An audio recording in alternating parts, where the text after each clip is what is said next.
Anne of Green Gables by L.M. Montgomery. Chapter 2. Matthew Cuthbert is surprised. Matthew Cuthbert and the sorrel mare jogged comfortably over the 8 miles to Bright River. It was a pretty road, running along between snug farmsteads, with now and again a bit of balsamy fir wood to drive through, or a hollow where wild plums hung out their filmy bloom. The air was sweet with the breath of many apple orchards, and the meadows sloped away in the distance to horizon mists of pearl and purple, while the little birds sang as if it were the one day of summer in all the year. Matthew enjoyed the drive after his own fashion, except during the moments when he met women and had to nod to them. For in Prince Edward Island you are supposed to nod to all and sundry you meet on the road, whether you know them or not. Matthew dreaded all women except Marilla and Mrs. Rachel. He had an uncomfortable feeling that the mysterious creatures were secretly laughing at him. He may have been quite right in thinking so, for he was an odd-looking personage, with an ungainly figure and long iron gray hair that touched his stooping shoulders, and a full, soft brown beard, which he had worn ever since he was 20. In fact, he had looked at 20 very much as he looked at 60, lacking a little of the grayness. When he reached Bright River, there was no sign of any chain. He thought he was too early, so he tied his horse in the yard of the small Bright River Hotel and went over to the station house. The long platform was almost deserted, the only living creature in sight being a girl who was sitting on a pile of shingles at the extreme end. Matthew, barely noting that it was a girl, sidled past her as quickly as possible without looking at her. Had he looked, he could hardly have failed to notice the tense rigidity and expectation of her attitude and expression. She was sitting there waiting for something or somebody, and since sitting and waiting was the only thing to do just then, she sat and waited with all her might and main. Matthew encountered the station master locking up the ticket office, preparatory to going home for supper, and asked him if the 5:30 train would soon be along. "The 5:30 train has been in and gone half an hour ago," answered that brisk official. "But there was a passenger dropped off for you, a little girl. She's sitting out there on the shingles. I asked her to go into the ladies' waiting room, but she informed me gravely that she preferred to stay outside. There was more scope for imagination, she said. She's a case, I should say." "I'm not expecting a girl," said Matthew blankly. "It's a boy I've come for. He should be here. Mrs. Alexander Spencer was to bring him over from Nova Scotia for me." The station master whistled. "Guess there's some mistake," he said. "Mrs. Spencer came off the train with that girl and gave her into my charge. Said you and your sister were adopting her from an orphan asylum and that you would be along for her presently.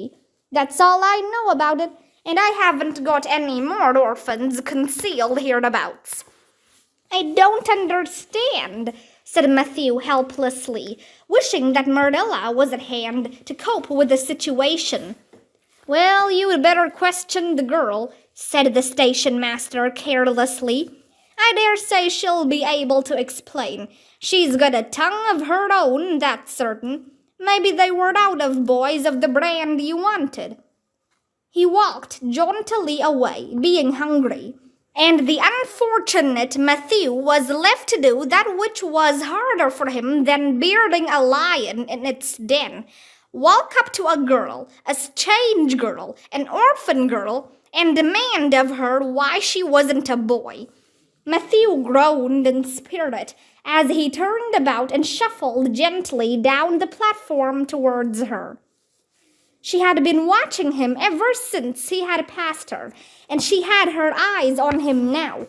Matthew was not looking at her and would not have seen what she was really like if he had been, but an ordinary observer would have seen this. A child of about 11, garbed in a very short, very tight, very ugly dress of yellowish gray wincey. She wore a faded brown sailor hat, and beneath the hat, extending down her back, were two braids of very thick, decidedly red hair. Her face was small, white, and thin, also much freckled. Her mouth was large, and so were her eyes, which looked green in some lights and moods, and gray in others. So far the ordinary observer. An extraordinary observer might have seen that the chin was very pointed and pronounced, that the big eyes were full of spirit and vivacity, that the mouth was sweet-lipped and expressive, that the forehead was broad and full. In short, our discerning, extraordinary observer might have concluded that no commonplace soul inhabited the body of this stray woman child, of whom shy Matthew Cuthbert was so ludicrously afraid.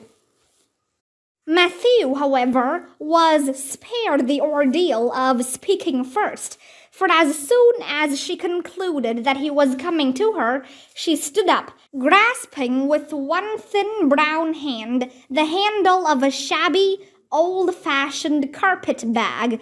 The other she held out to him.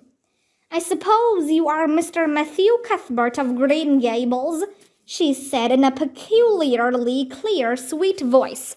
"I'm very glad to see you.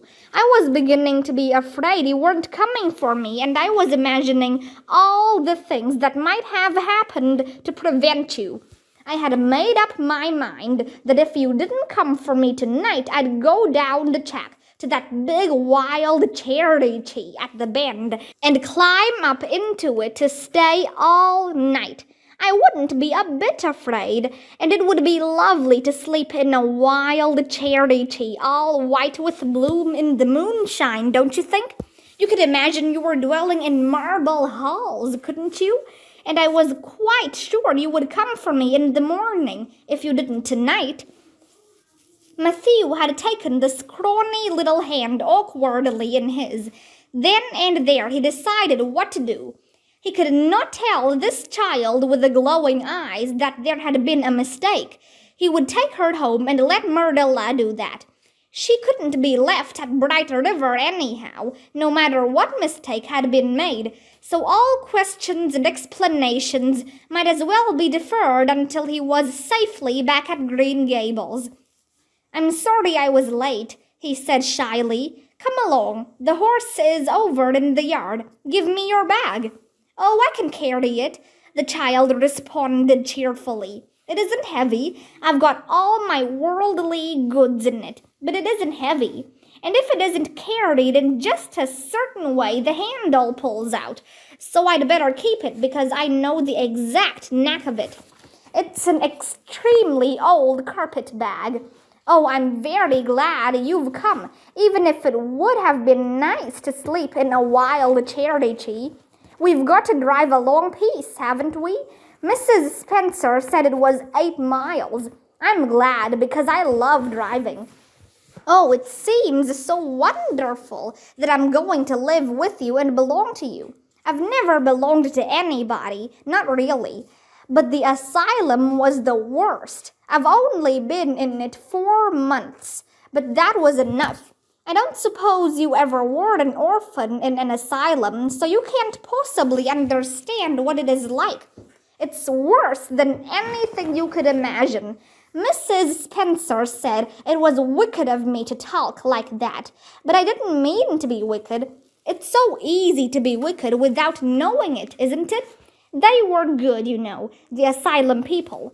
But there is so little scope for the imagination in an asylum, only just in the other orphans. It was pretty interesting to imagine things about them.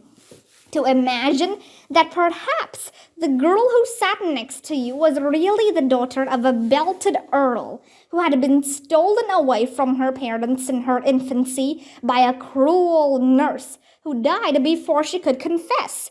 I used to lie awake at nights and imagine things like that because I didn't have time in the day. I guess that's why I'm so thin. I am dreadful thin, ain't I? There isn't a pick on my bones. I do love to imagine I'm nice and plump, with dimples in my elbows. With this, Matthew's companion stopped talking, partly because she was out of breath, and partly because they had reached the buggy. Not another word did she say until they had left the village and were driving down a steep little hill, the road part of which had been cut so deeply into the soft soil that the banks, fringed with blooming wild cherry trees and slim white birches, were several feet above their heads. The child put out her hand and broke off a branch of wild plum that brushed against the side of the buggy. "Isn't that beautiful? What did that tree, leaning out from the bank, all white and lacy, make you think of?" she asked. "Well, now, I dunno," said Matthew. "Why, a bride, of course. A bride all in white with a lovely misty veil. I've never seen one, but I can imagine what she would look like. I don't ever expect to be a bride myself. I'm so homely nobody would ever want to marry me, unless it might be a foreign missionary.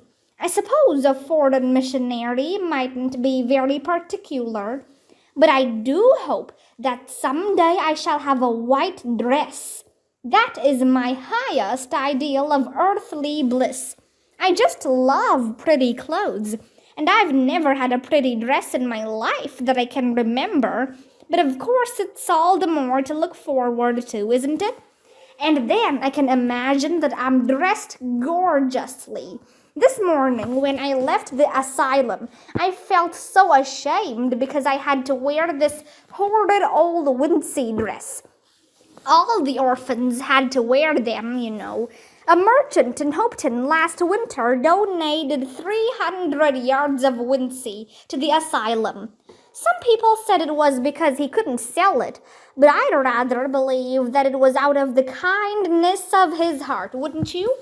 When we got on the train, I felt as if everybody must be looking at me and pitying me. But I just went to work and imagined that I had on the most beautiful pale blue silk dress. Because when you are imagining, you might as well imagine something worthwhile. And a big hat, all flowers and nodding plumes, and a gold watch, and kid gloves and boots. I felt cheered up right away, and I enjoyed my trip to the island with all my might. I wasn't a bit sick coming over in the boat. Neither was Mrs. Spencer, although she generally is. She said she hadn't time to get sick, watching to see that I didn't fall overboard. She said she never saw the beat of me for prowling about. But if it kept her from being seasick, it's a mercy I did prowl, isn't it? And I wanted to see everything that was to be seen on that boat, because I didn't know whether I'd ever have another opportunity. Oh, there are a lot more cherry trees all in bloom. This island is the bloomiest place. I just love it already, and I'm so glad I'm going to live here. I've always heard that Prince Edward Island was the prettiest place in the world, and I used to imagine I was living there. But I never really expected I would. It's delightful when your imaginations come true, isn't it? But those red roads are so funny. When we got into the train at Charlottetown and the red roads began to flash past, I asked Mrs. Spencer what made them red, and she said she didn't know, and for pity's sake not to ask her any more questions. She said I must have asked her 1,000 already. I suppose I had to. But how you going to find out about things if you don't ask questions? And what does make the roads red? Well, now, I don't know, said Matthew. Well, that is one of the things to find out sometime. Isn't it splendid to think of all the things there are to find out about? It just makes me feel glad to be alive. It's such an interesting world. It wouldn't be half so interesting if we know all about everything, would it? There'd be no scope for imagination then, would there? But am I talking too much? People are always telling me I do. Would you rather I didn't talk? If you say so, I'll stop. I can stop when I make up my mind to it, although it's difficult. Matthew, much to his own surprise, was enjoying himself. Like most quiet folks, he liked talkative people when they were willing to do the talking themselves and did not expect him to keep up his end of it. But he had never expected to enjoy the society of a little girl.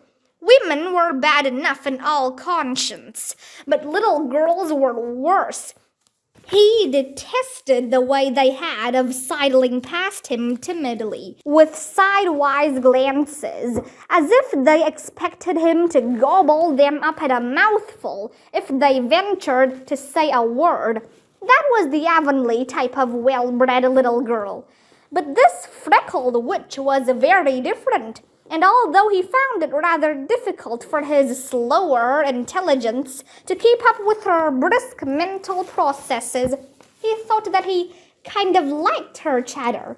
So he said as shyly as usual, "Oh, you can talk as much as you like. I don't mind." "Oh, I'm so glad. I know you and I are going to get along together fine. It's such a relief to talk when one wants to, and not to be told that children should be seen and not heard. I've had that said to me 1,000,000 times if I have once, and people laugh at me because I use big words. But if you have big ideas, you have to use big words to express them, haven't you?" "Well, now, that seems reasonable," said Matthew. "Mrs. Spencer said that my tongue must be hung in the middle, but it isn't. It's firmly fastened at one end. Mrs. Spencer said your place was named Green Gables. I asked her all about it, and she said there were trees all around it. I was gladder than ever. I just love trees. And there weren't any at all about the asylum, only a few poor weeny-teeny things out in front with little whitewashed cagey things about them. They just looked like orphans themselves, those trees did. It used to make me want to cry to look at them. I used to say them, 'Oh, you poor little things. If you were out in a great big woods with other trees all around you, and little mosses and June bells growing over your roots, and a brook not far away, and birds singing in your branches, you could grow, couldn't you? But you can't where you are. I know just exactly how you feel, little trees. I felt sorry to leave them behind this morning. You do get so attached to things like that, don't you? Is there a brook anywhere near Green Gables? I forgot to ask Mrs. Spencer that." "Well, now, yes, there's one right below the house. Fancy, it's always been one of my dreams to live near a brook. I never expected I would, though. Dreams don't often come true, do they? Wouldn't it be nice if they did? But just now I feel pretty nearly perfectly happy. I can't feel exactly perfectly happy because, well, what color would you call this?" She twitched one of her long, glossy braids over her thin shoulder and held it up before Matthew's eyes. Matthew was not used to deciding on the tints of ladies' tresses, but in this case there couldn't be much doubt. "It's red, ain't it?" he said.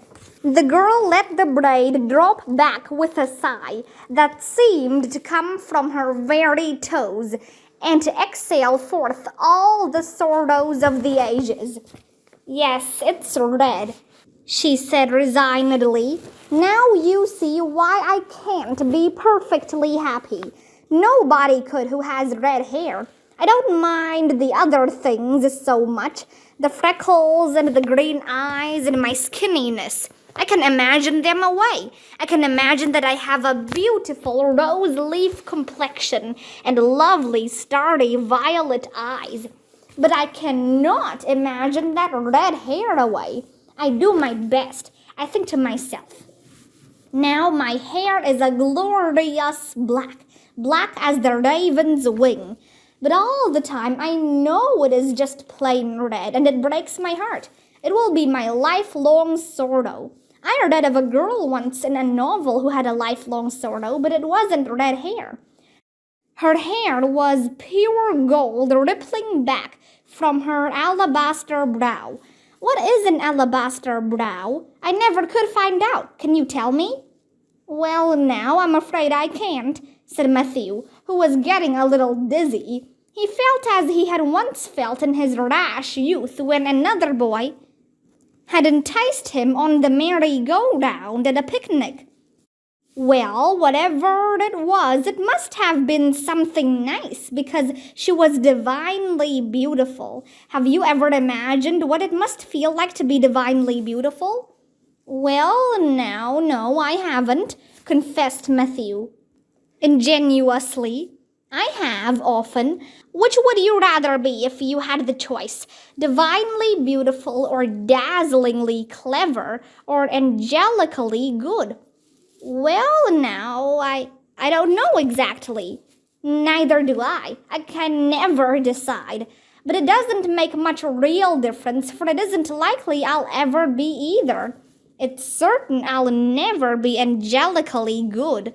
Mrs. Spencer says, "Oh, Mr. Cuthbert! Oh, Mr. Cuthbert! Oh, Mr. Cuthbert!" This was not what Mrs. Spencer had said. Neither had the child tumbled out of the buggy, nor had Matthew done anything astonishing. They had simply rounded a curve in the road and found themselves in the avenue. The avenue, so called by the Newbridge people, was a stretch of road 400 or 500 yards long, completely arched over with huge, wide-spreading apple trees, planted years ago by an eccentric old farmer. Overhead was one long canopy of snowy, fragrant bloom. Below the boughs, the air was full of a purple twilight, and far ahead a glimpse of a painted sunset sky shone like a great rose window at the end of a cathedral aisle. Its beauty seemed to strike the child dumb. She leaned back in the buggy, her thin hands clasped before her, her face lifted rapturously to the white splendor above. Even when they had passed out and were driving down the long slope to Newbridge, she never moved or spoke. Still with rapt face, she gazed afar into the sunset west, with eyes that saw visions trooping splendidly across that glowing background. Through Newbridge, a bustling little village where dogs barked at them and small boys hooted and curious faces peered from the windows, they drove, still in silence. When 3 more miles had dropped away behind them, the child had not spoken. She could keep silence, it was evident, as energetically as she could talk. "I guess you're feeling pretty tired and hungry," Matthew ventured to say at last, accounting for her long visitation of dumbness with the only reason he could think of. "But we haven't very far to go now, only another mile." She came out of her reverie with a deep sigh and looked at him with the dreamy gaze of a soul that had been wandering afar, star-led. "Oh, Mr. Cuthbert," she whispered, "that place we came through, that white place, what was it?" "Well, now, you must mean the avenue," said Matthew after a few moments' profound reflection. "It is a kind of pretty place." "Pretty? Oh, pretty doesn't seem the right word to use, nor beautiful either. They don't go far enough. Oh, it was wonderful, wonderful. It's the first thing I ever saw that couldn't be improved upon by imagination. It just satisfies me here. She put one hand on her breast. It made a queer, funny ache, and yet it was a pleasant ache. Did you ever have an ache like that, Mr. Cuthbert? Well, now I just can't recollect that I ever had. I have it lots of time, whenever I see anything royally beautiful. But they shouldn't call that lovely place the Avenue. There is no meaning in a name like that. They should call it, let me see, the White Way of Delight. Isn't that a nice imaginative name? When I don't like the name of a place or a person, I always imagine a new one and always think of them so. There was a girl at the asylum whose name was Hepzibah Jenkins, but I always imagined her as Rosalia DeVere. Other people may call that place the Avenue, but I shall always call it the White Way of Delight. Have we really only another mile to go before we get home? I'm glad and I'm sorry. I'm sorry because this drive has been so pleasant, and I'm always sorry when pleasant things end. Something still pleasanter may come after, but you can never be sure. And it's so often the case that it isn't pleasanter. That has been my experience anyhow. But I'm glad to think of getting home. You see, I've never had a real home since I can remember. It gives me that pleasant ache again just to think of coming to a really truly home. Oh, isn't that pretty? They had driven over the crest of a hill. Below them was a pond, looking almost like a river, so long and winding was it. A bridge spanned it midway, and from there to its lower end were an amber-hued belt of sand hills, shut it in from the dark blue gulf beyond. The water was a glory of many shifting hues, the most spiritual shadings of crocus and rose and ethereal green, with other elusive tintings for which no name has ever been found. Above the bridge, the pond ran up into fringing groves of fir and maple, and lay all darkly translucent in their wavering shadows. Here and there a wild plum leaned out from the bank, like a white-clad girl, tiptoeing to her own reflection. From the marsh at the head of the pond came the clear, mournfully sweet chorus of the frogs. There was a little gray house peering around a white apple orchard on a slope beyond, and, although it was not yet quite dark, a light was shining from one of its windows. "That's Berry's Pond," said Matthew. "Oh, I don't like that name either. I shall call it, let me see, the Lake of Shining Waters. Yes, that is the right name for it. I know because of the thrill. When I hit on a name that suits exactly, it gives me a thrill. Do things ever give you a thrill?" Matthew ruminated.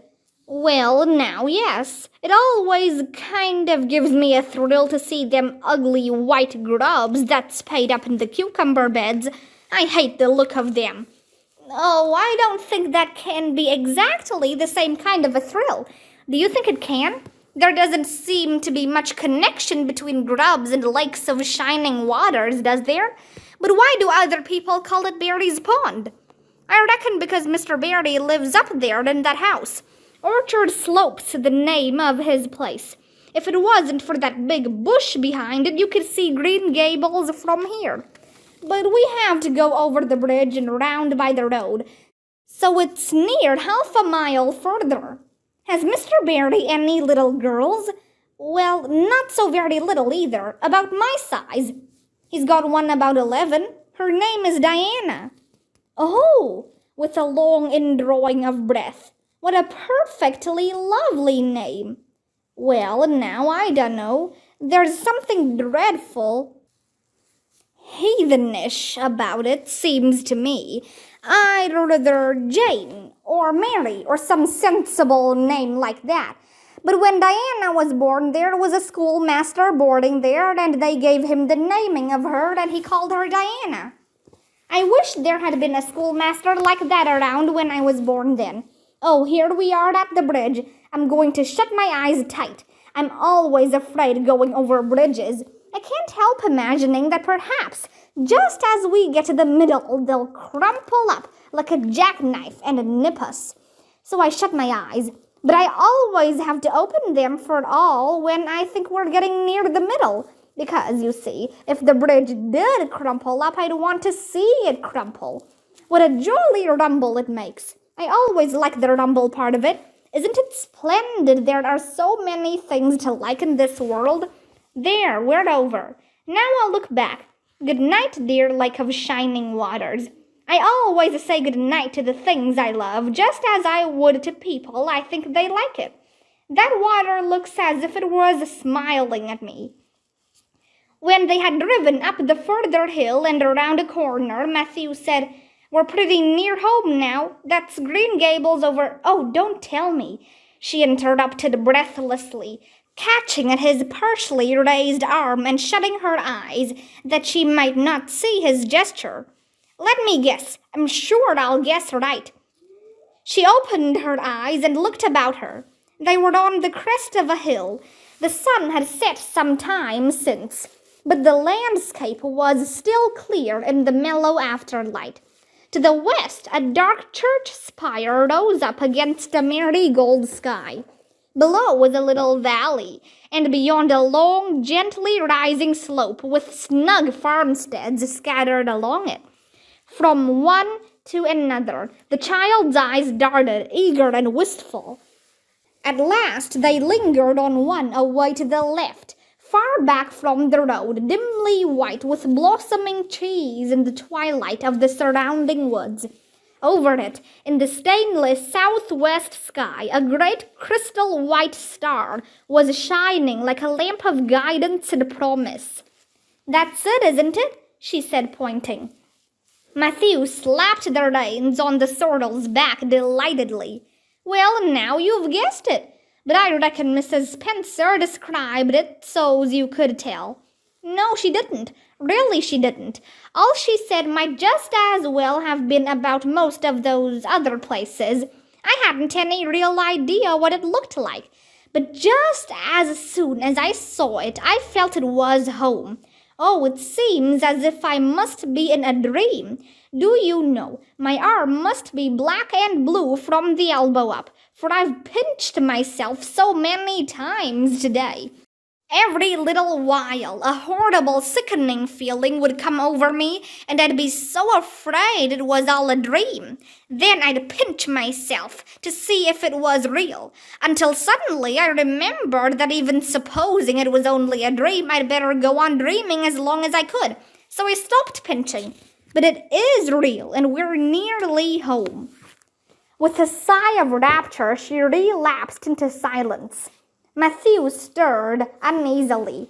He felt glad that it would be Marilla and not he who would have to tell this waif of the world that the home she longed for was not to be hers after all. They drove over Lindy's Hollow, where it was already quite dark, but not so dark that Mrs. Rachel could not see them from her window vantage, and up the hill and into the long lane of Green Gables. By the time they arrived at the house, Matthew was shrinking from the approaching revelation with an energy he did not understand. It was not of Marilla or himself he was thinking of the trouble this mistake was probably going to make for them, but of the child's disappointment. When he thought of that rapt light being quenched in her eyes, he had an uncomfortable feeling that he was going to assist at murdering something. Much the same feeling that came over him when he had to kill a lamb or calf or any other innocent little creature. The yard was quite dark as they turned into it, and the poplar leaves were rustling silkily all round it. "Listen to the trees talking in their sleep," she whispered as he lifted her to the ground. "What nice dreams they must have." Then, holding tightly to the carpet bag which contained all her worldly goods, she followed him into the house.